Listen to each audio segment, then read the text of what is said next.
to another episode of Beer for Breakfast ABV. I am Danielle from the morning show on 91X alongside of Marty.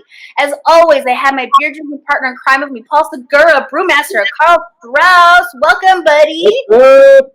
I'm super stoked to have a brewery on that I love so much. I know that Paul loves so much. I know has the utmost respect of everybody in this city, especially in the beer community. We are talking to Eppig Brewing today. I have co-founder Clayton along as the brewer, and I got Nikos, beer tender extraordinaire. Welcome, guys. Hey, how's it going? Nice to be here. Thanks for having us. I really appreciate it. Yeah, I guess it's time we should crack open a beer, huh? We're all doing this. I already started, but we're kicking off with one of the best Festbiers in all of San Diego, the Eppig Festbier. We are technically still in Oktoberfest right now, and this is a German-style lager coming in at 6%. My favorite. That's why I'm gonna let you take the tasting notes on this one because I know it's your favorite there, Clayton. When we opened in 2016 in North Park, it was like, hey, we got to make a Martzen, we got to make an Oktoberfest. But Nate, the principal brewer, and myself had just gotten to go to Oktoberfest in Germany for my first time ever. And what they drink at Oktoberfest is this. So on screen, it's kind of got a golden look to it. It's a little darker than a Pilsner. I kind of call it Pilsner Plus. It's 6%, so it's a shade higher. But it's definitely not as strong malt forward as those standard old school Marzen beers that were brewed in March and lagered all summer.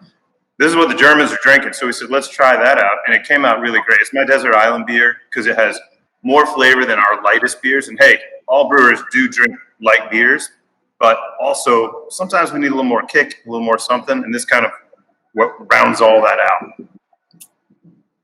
It's also very good for the entry level lager drinker too. It's very crushable, easy to drink. Anytime that we have somebody that doesn't kind of understand what we do, I kind of push them towards that, and they enjoy it. I mean, it's very easy. So sometimes I find that like a Czech Pilsner has a bit of a snap to it. It's a little sharp, and if you're not a beer person, that might be too beery for you. And this has a softer, rounder, approach. I would say it's very solid. It's it's got a very sturdy, bready, malty, biscuity flavor that's there, but it's clean and it's crisp as well. And it's Pilsner-esque when you pour it into a shallow glass like this, but when you pour this into a proper Moss Krug, it's got a slightly amber, coppery color to it. I still think, and I've been saying this to a lot of people, I think it's probably the best Oktoberfest in San Diego.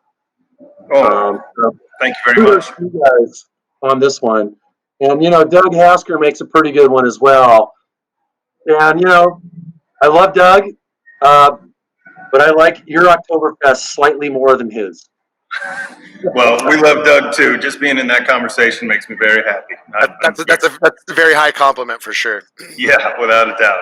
I will say, for just the pedestrian drinker who just enjoys it, I know that we wait for Oktoberfest season to really start. It's like the third weekend in September, as we learned last week on Beer for Breakfast with Society. And as Paul would call it, it is the Beaujolais of beer because you have it and then it's gone. Is there any reason why we don't have Fest beers other parts of the year? I mean, it doesn't feel like it's like wet hops where you need the fresh hops. Why can we not have Fest beer like in February? I ask that question all the time.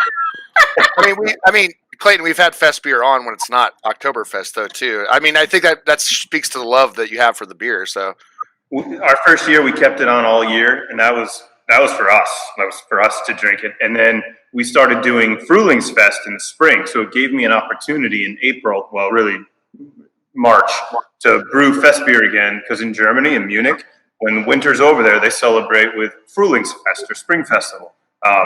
We didn't get to have one this year because we got tied up. There was some things happening. But we did brew it again, and we canned it with these new awesome cans, which are, I don't design these, but I give them my thumbs up, and I just love it. An astute observer noticed that they are the Delmar race grounds kind of colors. So it's like a homage to both the Bavarian flag and then San Diego, Del Mar, which is sort of like an institution. But we do get to make it twice a year. We're sold out. All the kegs are sold out. I got about 20 cases left that are going out this week. If you find it in Barron's or the Bevmos or the Bottle Crafts or your local market, get it while it's hot because it's gone. I do have to say that I have a local liquor store, and they know me as one of the guys that works at Eppig, and we sold out of the Festbier, I think, in the first 2 days that it was over there. So it is a popular beer. I think the style is getting more popular. I think so, too. Mm-hmm. I'm happy to see that. And you really want to sell out a little early, if anything. Selling Oktoberfest in November is hard to do. Yeah. And if you're selling it too early, people aren't into it either. They really kind of see mid to late September and October as the prime time to be drinking this beer. And Well, it's like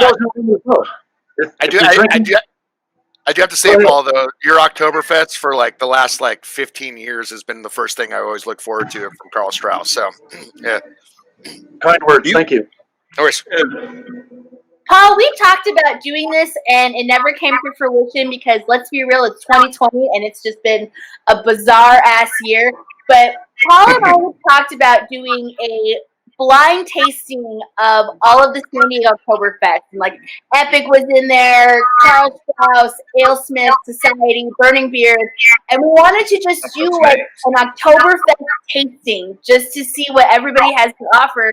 Because it's just one of those styles. And Paul, I think that we have to do it next year.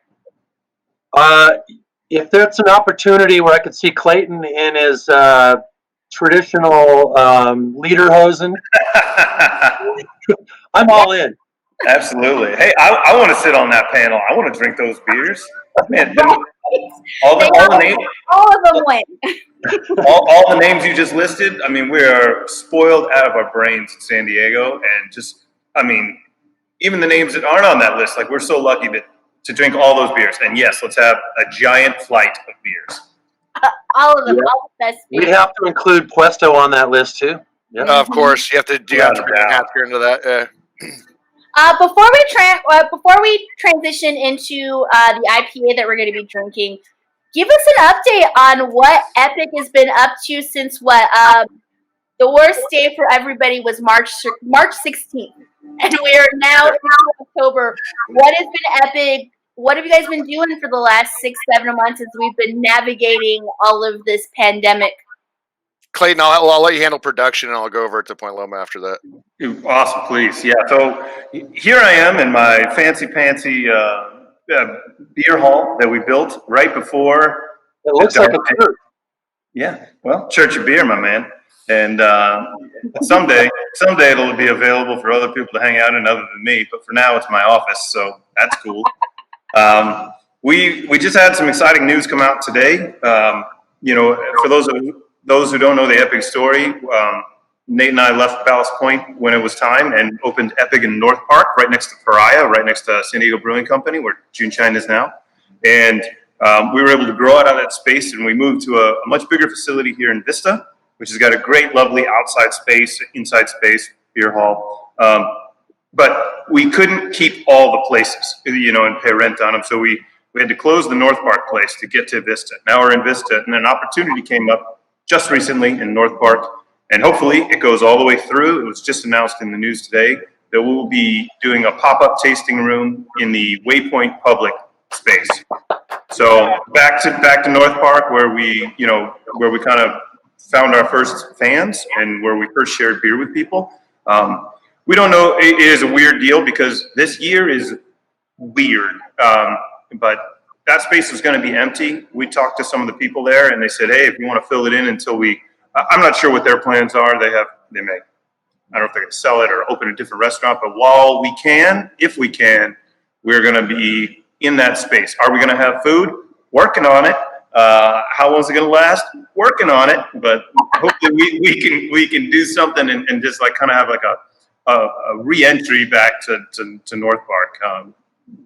Another place to drink lovely beers with all the wonderful surrounding places. Clayton, congratulations on that. That is amazing news. I've said this throughout the almost 5 years that I've been doing beer for breakfast. When I first met Eppig, and I loved Eppig in North Park, and I was so insanely happy yet sad that you guys left North Park, because the entire purpose of that place, it was the igniter system, and the whole purpose of it was get a brewery in to start, and then they're able to flourish. And you guys are a success story from that. However, I lost one of my favorite places to drink that was right by my house. And so now this Waypoint news is huge and so exciting. Also want to throw it out there to Brendan Hernandez, stbeernews.org. He's got it all right there. He's also a partner here with Beer for Breakfast. So if you need to know what's going on in San Diego for beer, Brandon Hernandez is the dude with ST Beer News. So we the Point Loma location though too, since COVID has happened, we were doing beer to go for sure for a while there. And then we started to decide once regulations lifted up a little bit, we were able to serve beer again to people, which is really cool. The good thing about that spot is it's wide open and there's a lot of patio area. Obviously, you guys were just there on Saturday. You saw how it works. And we try to make sure we're so trained to the point I had to be trained, which is weird as a bartender to know what like the actual activation times are for the chemicals we're using when we clean. All that fun stuff. I know you're opening Nightlife. Let me continue for a second. But yeah, so we make sure that our guests are safe. We always put them in spaced out areas. Make sure that when people are meandering, that they're not meandering into their tables. Let them know. Wear masks when they come up to the bar. Usually I do this if someone comes up to the bar with no mask on. And then we just do all that stuff. And it's a weird time during COVID. But at the same time, all the compliments we get when people are leaving is they feel safe.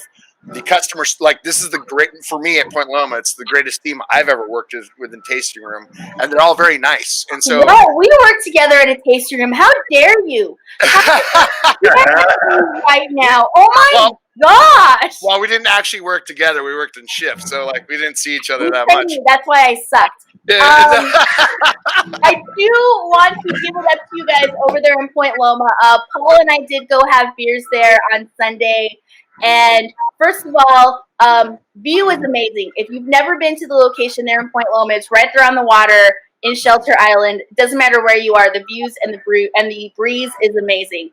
Everything that you guys are doing to make sure that everybody is safe and protected is definitely recognized, even to the point where, like, people were moving around and you guys are like, can you not? And you explained why you should not be doing that. And then to round it out, pro tip, if you are going to the Point Loma location, go park off of Shelter Island Drive over on one of those meters and then walk the water over there. It's a nice walk, and it's not as far as where Paul had to fall. Yeah. Not attempt park at the Point Loma Seafoods parking lot. Don't park there. I'd say go to the Brigantine. They have some free parking over there, so you can just jump in there. Yeah. So transitioning over into your IPA Nightlife coming in at 7.6%. I actually had to try this right when it came out, and you shouldn't judge a beer by its can, but I 100% bought this beer because of the can. When was insanely delighted when I drank it, and I was like, it's as good as the can looks. I like the Nightlife, and I like the boogie. That's actually the line I say when people order that. Definitely it's been said in the brewery. You know, a cool story about that beer, which that's the only beer that we put Nelson in. And I've always thought that Nelson is, I call it the David Lee Roth principle, where it is excellent to have David Lee Roth. By the way, Eddie Van Halen. A moment. Thank you. But it needs support. It needs something else. It needs to be rounded out, because, you know, you can't just be all high kicks. Can't be high kicks and liker all the time. So you need some support in there. And this is our approach to a Nelson beer. So that everyone loves Nelson, it's going to be a winner. But the name, Eppig, when it started in North Park, was in that building with Pariah. Used to be was a gentleman's club, a cabaret club, a gentleman's club. Used to be Club Royale. Used to be Pole Position, one of my favorites. And it was also uptown nightlife. There was a downtown nightlife, but there was an uptown nightlife. And this is kind of, that's our party in a glass. When we put up that artwork, Eppig is known for being kind of like staid, and we're not German, but we're German-esque. You know, we're not high kicks. You know, we're middle kicks, side kicks.